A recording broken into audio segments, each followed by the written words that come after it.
madali lamang tayo nakatayo. Pag uupo, makayulan tayo.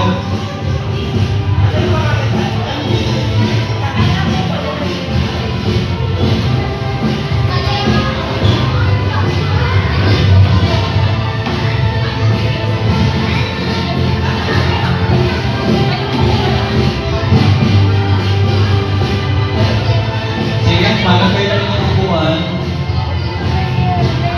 Manatili lang tayo nakatayo, ha? Remain standing, please.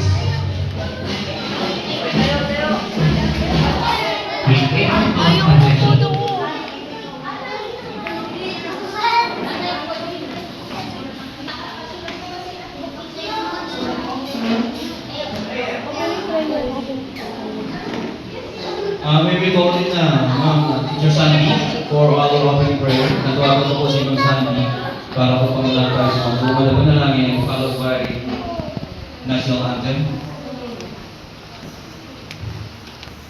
So tayong lahat ay mananalangin. Nawa ay ipikit natin ang ating mga mata at ating alamin ang panalangin natin sa Panginoon.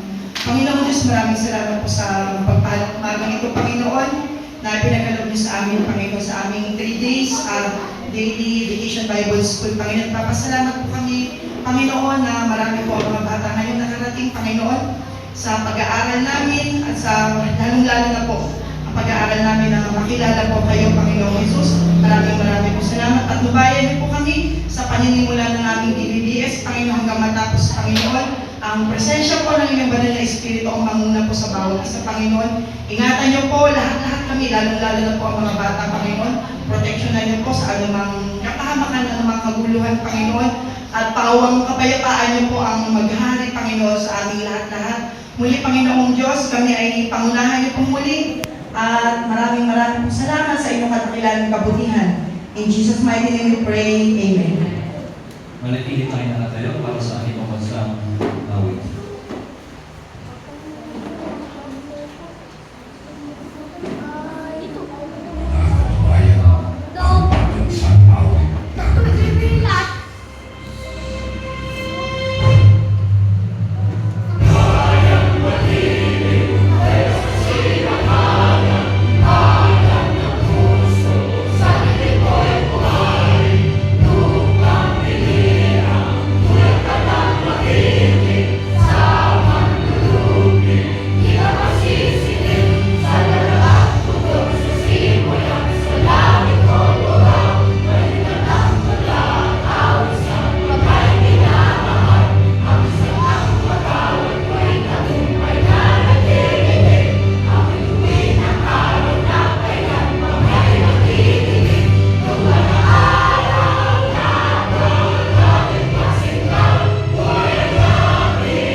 Let us proceed to the pledge to the Christian flag.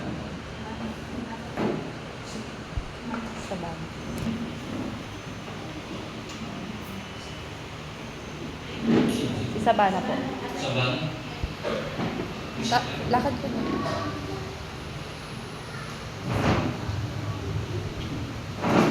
Pledge to the Christian flag. I pledge allegiance to the Christian flag and to the Savior for whose kingdom it stands. One Savior, crucified, risen, and coming again with life and liberty to all who believe. Pledge the Bible. Pledge to the Bible. I pledge allegiance to the Bible, God's holy word. I will make it a light unto my feet and a lamp unto my path. And I will hide His word in my heart that I might not sin against Him. Okay, so we may be seated. Maaari tayo makaupo.